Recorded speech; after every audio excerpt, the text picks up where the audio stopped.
It's all-pro tight end Rob Gronkowski. And nothing fuels my patented Gronk spike like all-natural Alberto beef jerky.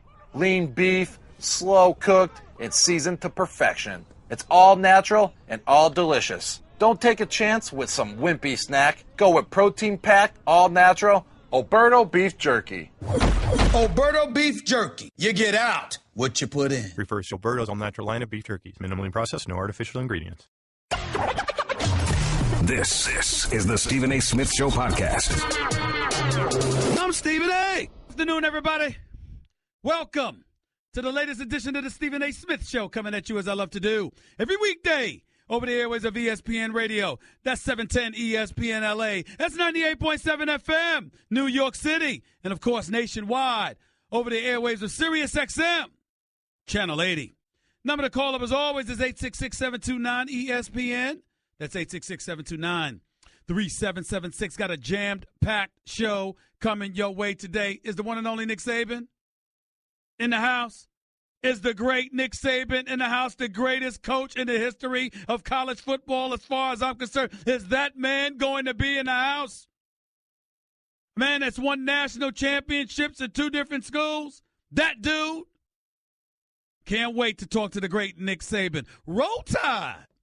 He'll be in the house approximately 15 minutes after hour number 2. Looking forward to that conversation, of course.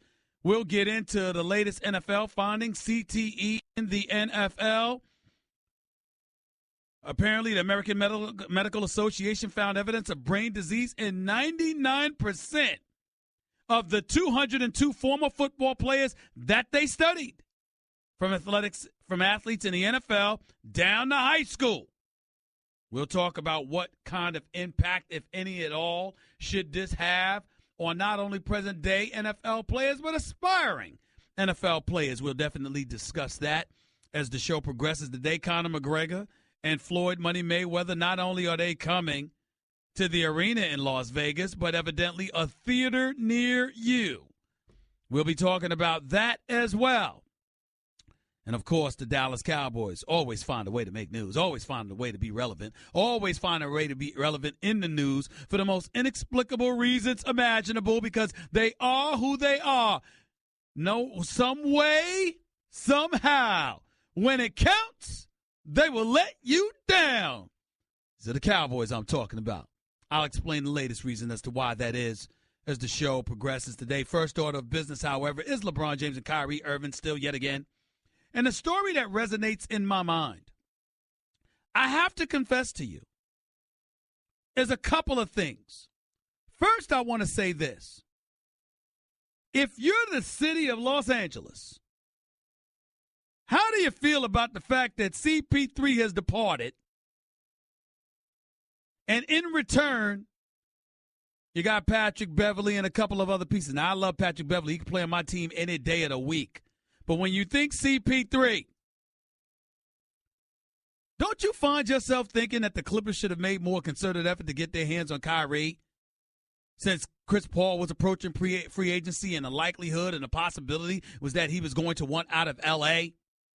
I kind of think that's something that people should have been thinking about and talking about. That's just me. That's just me.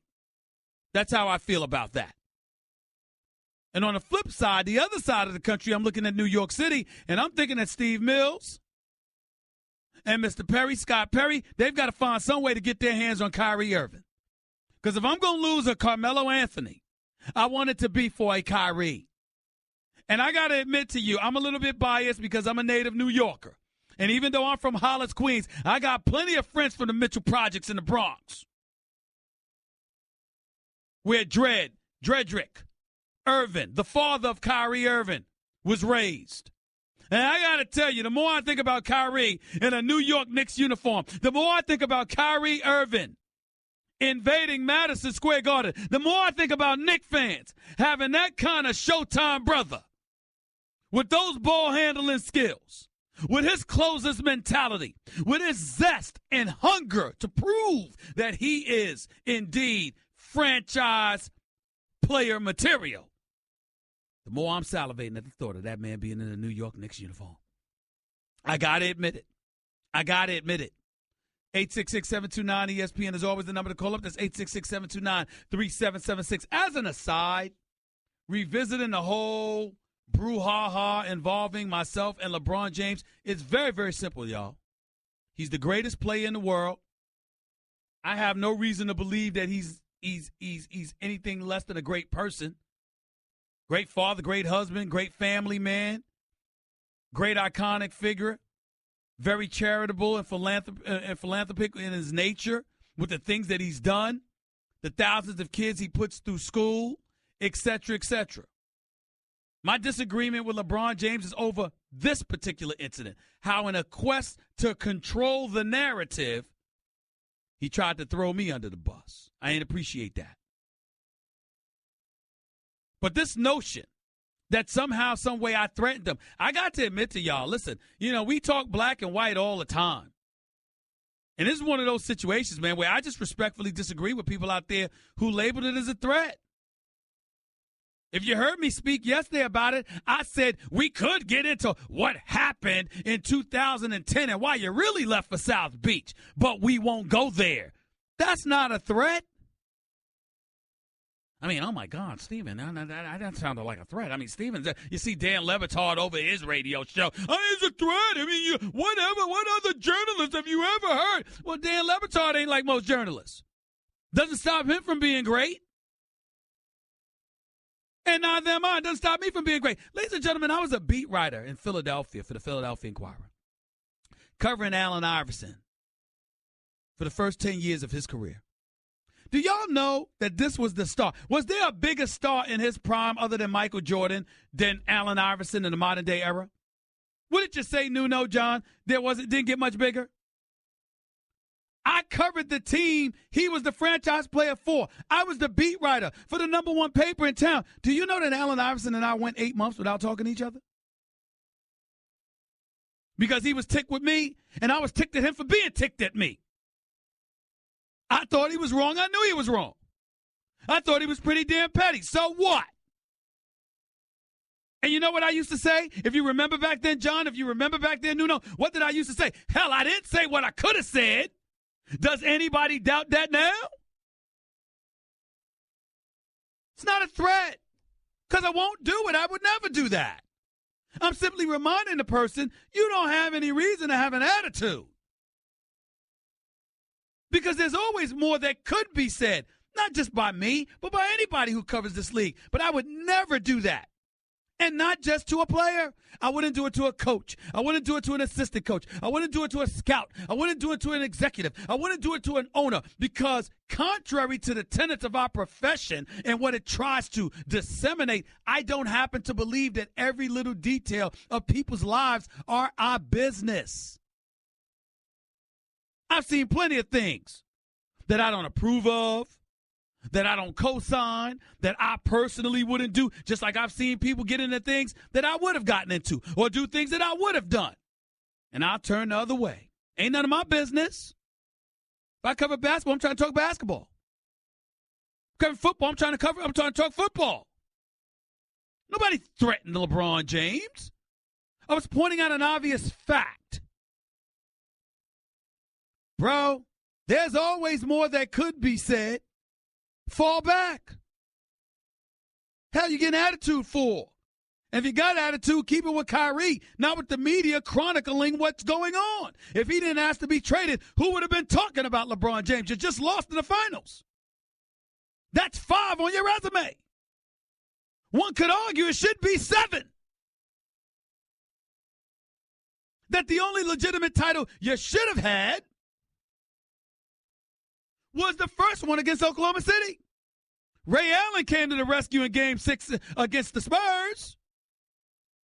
And when you came back from 3-1 last year, don't get me started with how the league sit up there and sabotaged everything with that bogus suspension against Draymond Green for Game 5. You know where I stand. LeBron James could easily be 1-7 in the NBA Finals. Am I lying, Nuno? Am I lying, John? He could easily be 1-7 in the NBA Finals. Focus on basketball.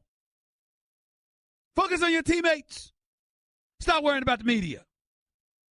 while swearing you don't care what the media has to say. That's all. Nothing more.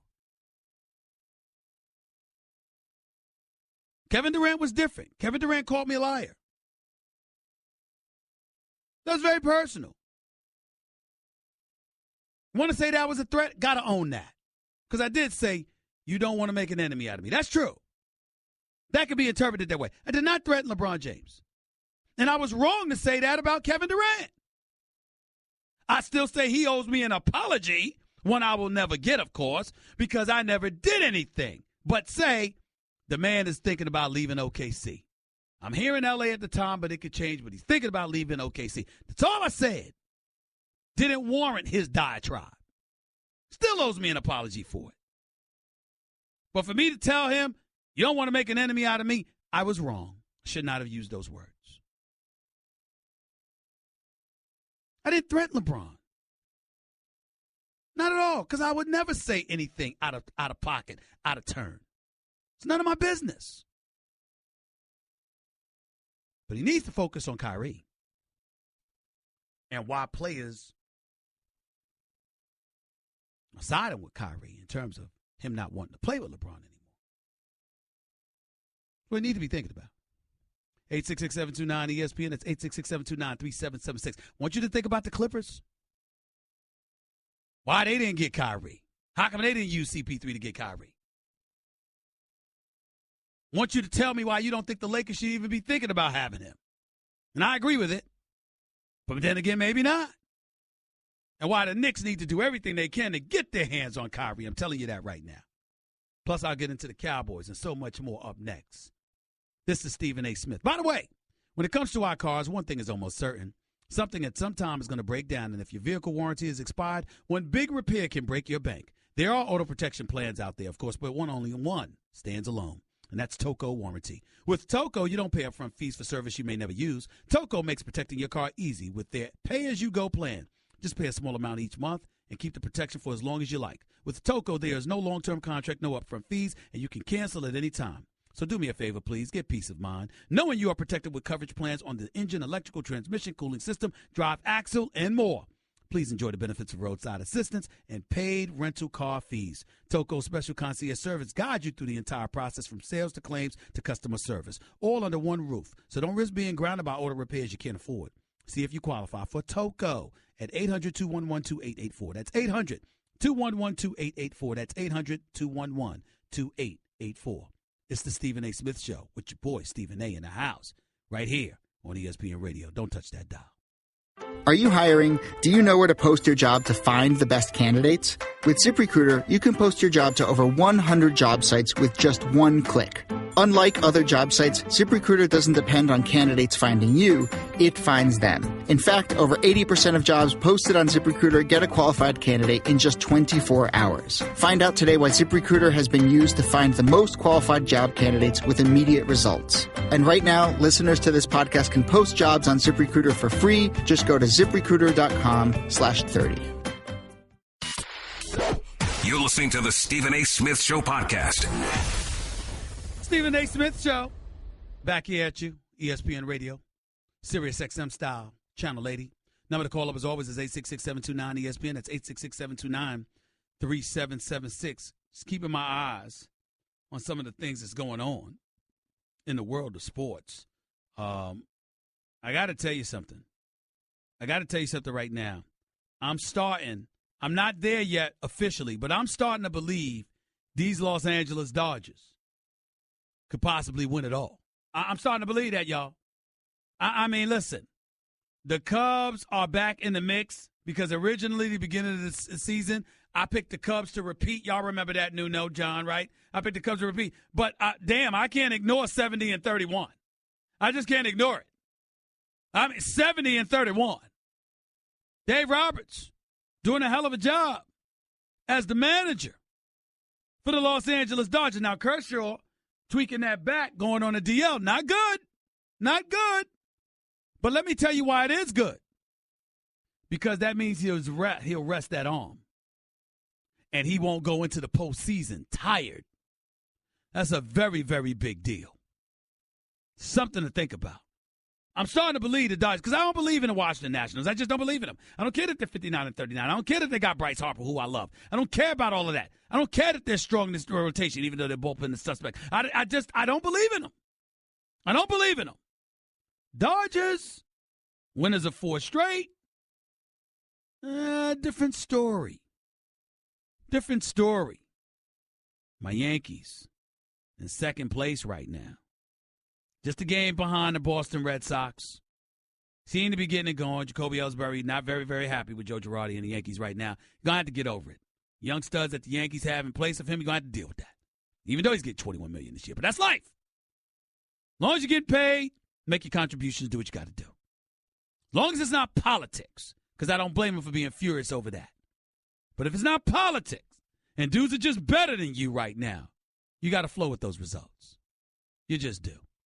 866-729-ESPN. That's 866-729-3776. Went to the break talking about LeBron and Kyrie, imagining Kyrie and why he should have been a Los Angeles Clipper and how the Clippers slipped up and not getting that deal done. Guess they was counting on CP3 staying. But Jerry West is there right now. I believe in that man. And the combination of him with Doc Rivers, who I love dearly, who knows what's going to happen with the Clippers. Time will tell. We shall wait and see. To the phones we go. Brandon, you're live with Stephen A. on ESPN Radio. Talk to me, man. How are you?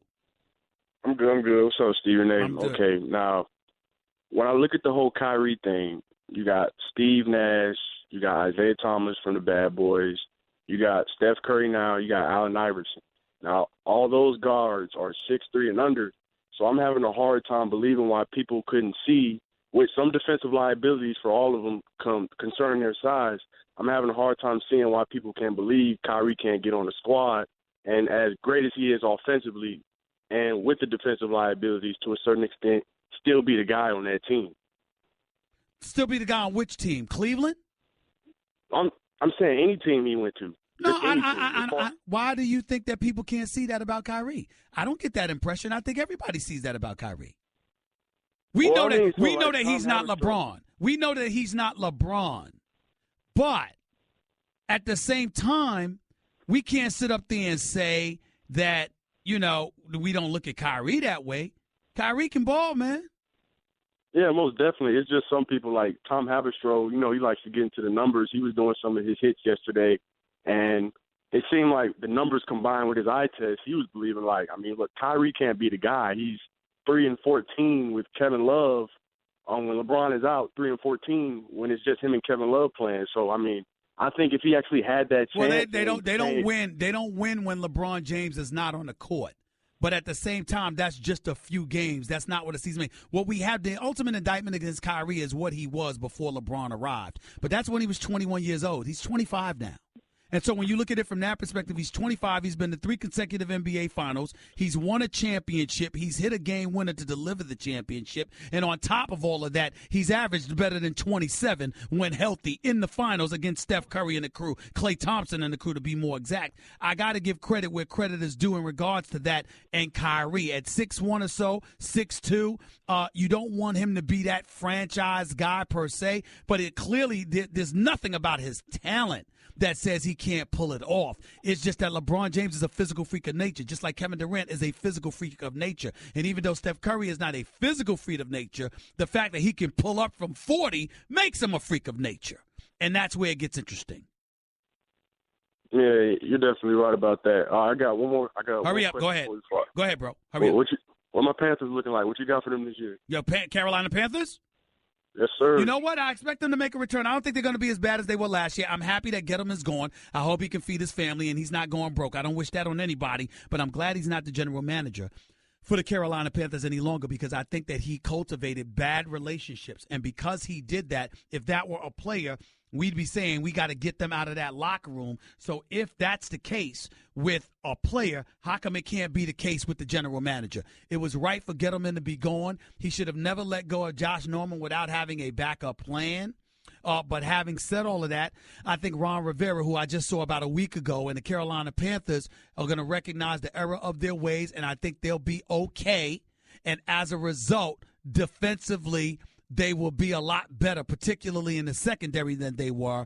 Offensively, Christian McCaffrey, I'm a fan. I got to admit to you, Brandon, I think it's reverse discrimination. I think if Christian McCaffrey was black, we would be talking about what an elite running back the Carolina Panthers picked up with the number 8 overall pick in the NFL draft. But because he is white and playing the running back position, I don't think he's gotten nearly the love that he deserves. I've said that for months, and I'm going to repeat that till the cows come home. This brother and what he did at Stanford, we should be giving him a hell of a lot more praise based off of what he did in college than we have given him. There's no doubt. Appreciate the call. Mike, you're live with Stephen A. on ESPN Radio. What's up, Mike? How you doing, man? I'm good. Talk to me, baby. How you doing? What's up? Hey, man, I'm doing great, man. I'm just loving this LeBron and Kyrie thing. And, man, I admire you for one thing, man. Hey, you stick to your guns when you come out with a story or you report what you heard. And you know what I'm saying? You use the right words. And once again, you ain't doing nothing wrong. You just reporting what you hear. Well, the thing about it, Mike, it's interesting that you say that because my whole point is this. I could see if I sat up there and I said definitively for a fact this is what happened and I wasn't there. What I said was this is what was told to me. This is what they called and said. This is what the other side called and said. Last night, I'm on the phone literally with peeps from the Mitchell Projects in the Bronx that grew up with Kyrie's father, that still know him and the Irving family, who were talking about what the hell is going on and why this guy feels the way that he feels. Once I do that, I've done my job. What's the problem? Exactly. You know what the problem is. Like you said, LeBron ain't never trying to stand up. He ain't never trying to own nothing that he get caught for. He been doing that for years. And it's just all coming out. Kyrie the first guy to stand up, you know what I'm saying, to him and say what he had to say. You don't never hear that about too many other superstars. Well, it's interesting that you say that, too, because he is getting hit now, and he wanted to change that negative narrative. And LeBron may deserve for that to happen because in reality, at the end of the day, LeBron is not actually wrong in any of this. There's nothing definitive that he's done to Kyrie Irving, which is why I don't understand why he had to get caught up in his feelings and be all ultra sensitive about stuff. He's home on vacation. You lost the finals, but you didn't do anything wrong to Kyrie. Kyrie just believes in himself more than most people do. And he's like, I'm a franchise player too, and I'm tired of playing second fiddle to King James. I don't see where either side is wrong. I really don't. Right. Neither side ain't wrong. And I don't understand why people on Kyrie here. Hey, man, the man say he want to move on. Let him move on, man. The man deserves that. He's that good, man. He has shown what he can do. And like you say, he's been to 3 finals in a row. Man, ain't nothing else for the man to do. He got all the confidence in the world now. He going to hit every big shot come his way. Now check this out. Now check this out. The New York Post. Stephen A. Smith goes scorch earth on LeBron with threat of a real story. How is it a threat when all I said was I could get into why you really left in 2010, but we're not going there. Right. How is that a threat? I mean, I got to admit, man, I mean, do we have to have a conversation? Listen, I'm not speaking Ebonics, but clearly there's a difference between how black folks interpret threats and how white folks interpret threats. Because I don't get this. I don't understand how that was a threat. I really don't. You know what it is, man. It's coming from you. So you know when it comes from you.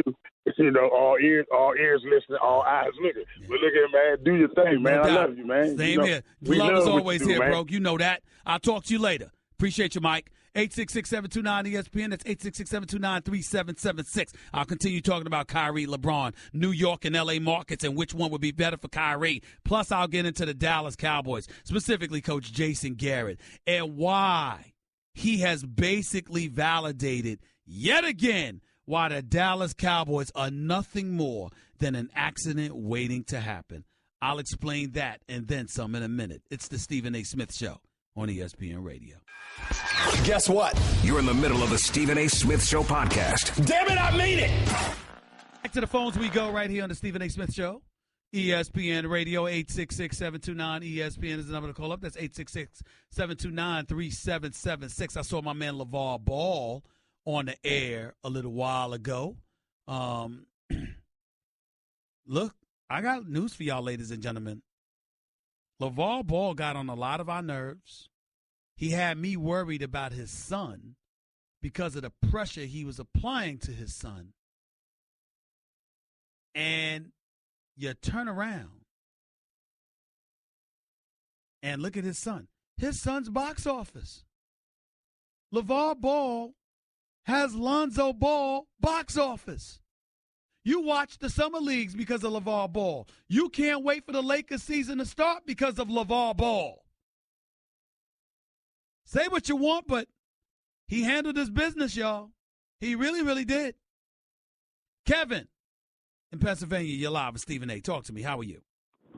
Hey, what's up, Stephen A? I'm all right. Go ahead, man. I got a question about Kyrie. I'm listening. Do you think he's better than LeBron? Of course not. That's an idiotic question. You know basketball. That's insane. Continue. Bye, man. See, I promised my sisters, especially after my mama passed, that I was going to try to be nicer to my callers. Because everybody sit up there, Steve, you're a little bit harsh. It's like we got time constraints. We got stuff to do. I'm not trying to be rude, but, we got hundreds of callers on the line. It's like, get to it. I appreciate the pleasantries and all of that, but I don't need everybody to spread the love or whatever. But you do also have some of the stupidest callers on the planet. They do stuff like this man was on hold just to ask that dumb question. So he could sit up there and say, yeah, watch me get Stephen A. to go off for me. See, that's stupid and childish. That's idiotic. That's why from the future, I'm explaining this to y'all. So in the future, when I just hang up on you and I go to the next caller, you know why. Because I don't tolerate idiocy. Brian in Brooklyn, you're live with Stephen A. What's up? Stephen A. Hey, what's up? I'm all right. Go ahead. Very excited to be on your show. Long-time listener. I wanted to call in because I listened to you talk about Kaepernick yesterday, and I was totally against everything you were saying. First off, I don't think he plays well enough. That's really why he don't have a job. And you say a lot of things about white and black.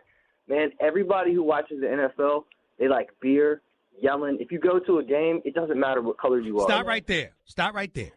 You were talking about 65. Stop. The owner for the New York Giants would emphatically disagree. He is quoted as saying he has never seen the hostility and the venom in letters and email written to his organization over a player to the degree that Colin Kaepernick, the subject of Colin Kaepernick, received. You can say what you want about Americans and their beer drinking selves with the tailgate parties and all that other stuff. What is undeniable is that even drunk, you will find patriots everywhere, meaning individuals who love this country and what the red, white, and blue represents, who took Colin Kaepernick's stance incredibly personally. That is undeniable. I'm not saying it's right. I'm not saying it's fair to him.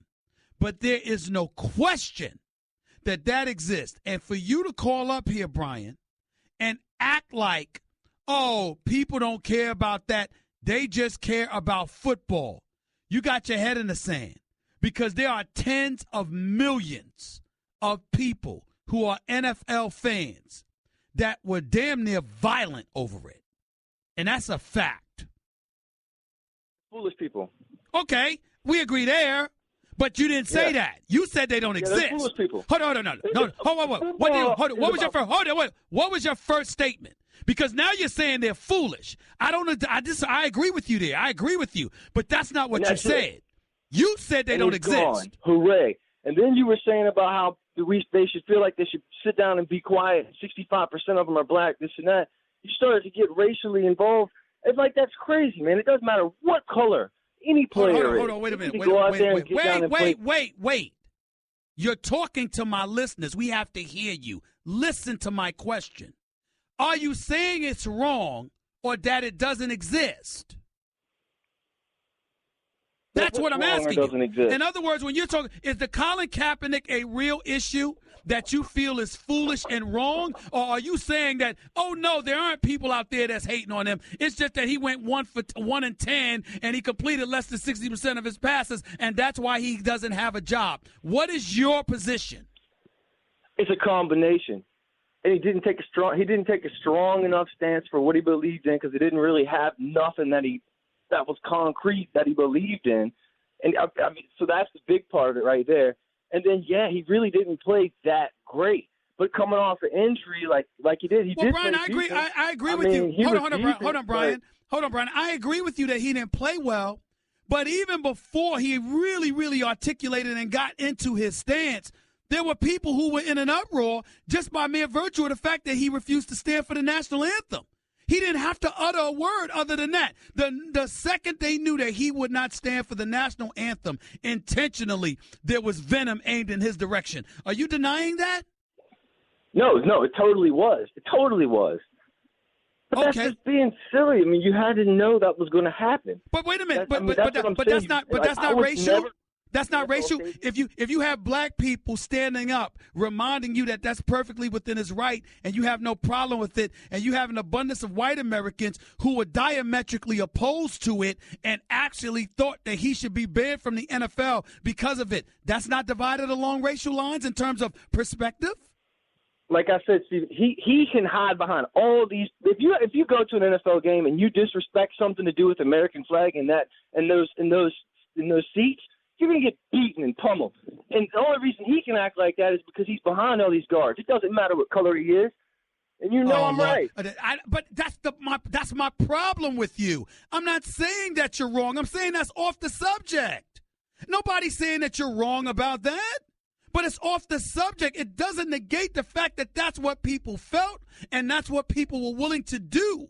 You're just, you're changing the narrative. No, that was the narrative. That's what happened. Well, that's why he don't have a job.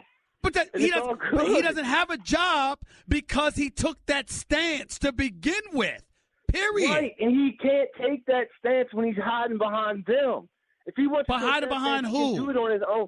Hiding behind all the guards and the police and the authority and the people that are doing the NFL show for him. Oh, Lord. To have a place.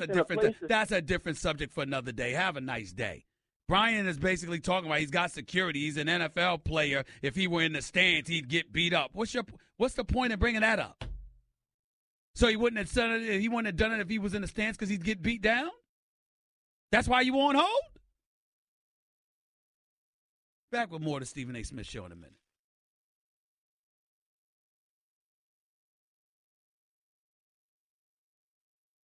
Okay, keep your eyes closed. Okay. I want to show you my first ever painting. All right. Okay.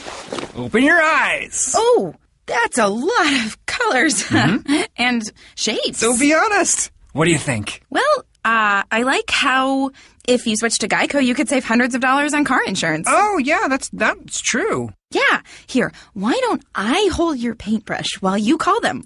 Geico, because saving 15% or more on car insurance is always a great answer. You're listening to the Stephen A. Smith Show podcast.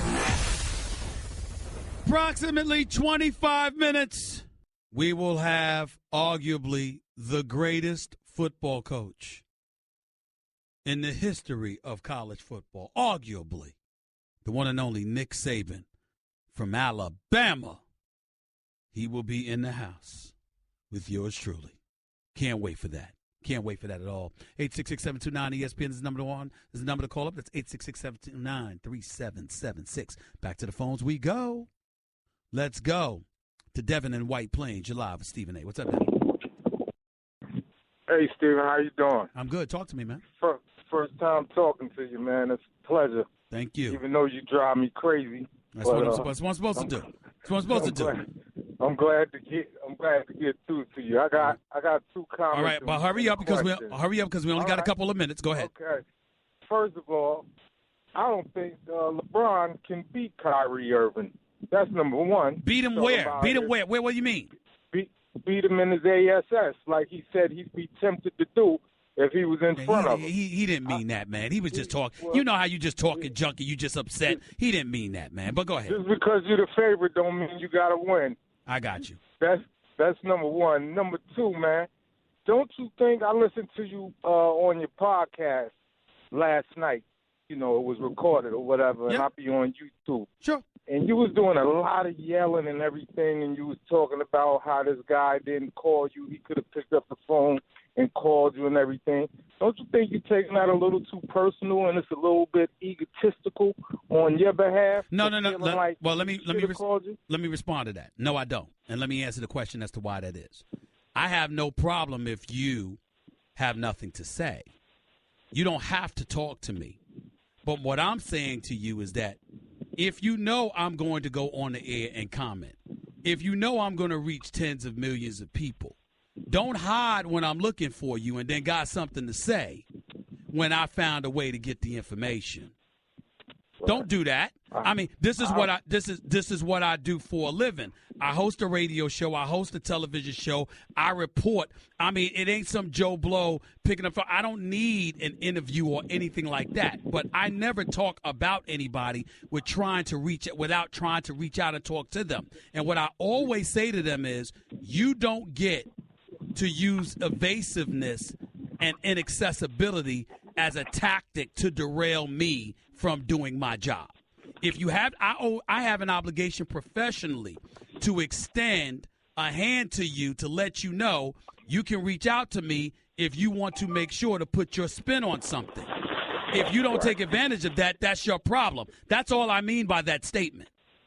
All right, just in response to what you just said, I think that subliminal stuff is coward stuff. And one thing I give you is you speak your mind and you call out names, and I appreciate that. Thank you. But I just like to advise you that it ain't always good to fall in the subliminal trap, because what they going to do, what cowards do, is when you pick up on the subliminal and you know they talking about you or to you, when you address them about it and you embarrass them about it, then they're going to say, I wasn't talking to him. I was talking. Well, you're right. Else. I got. Hold on, Devin. Hold on, Devin. I got to go, and I appreciate your point, but be clear, Devin, that I get what you're saying. You're absolutely right, which is why 99% of the time I don't say anything. But if I'm hosting a television show and I'm hosting a radio show, and I'm on the air live airways 4 hours a day, eventually, you know, I'm going to address something, particularly when tacitly or otherwise is addressed towards me. So most times I do exercise exactly, Devin, what you're saying I should exercise. But at the same time, that doesn't mean I'm always going to do it, nor do I always want to do it. Because my obligation and my affinity and affection is to my audience, not to athletes. I cover them.